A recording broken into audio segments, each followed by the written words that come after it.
Le millésime 2020 à Pauillac est vraiment un millésime, je dirais, à la fois d'équilibre, de fraîcheur et de gourmandise.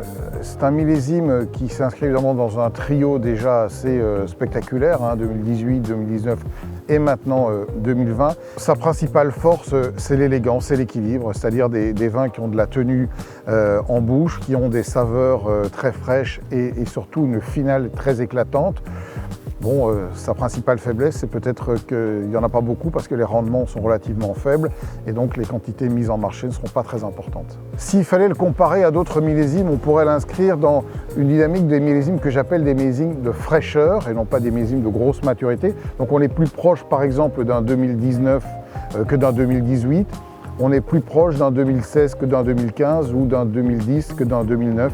On est voilà dans ces millésimes que moi je trouve particulièrement excitants parce qu'ils sont l'essence même de ce que sont les grands vins de Bordeaux et de Pauillac, c'est-à-dire des vins à la fois intenses, puissants, mais surtout très frais.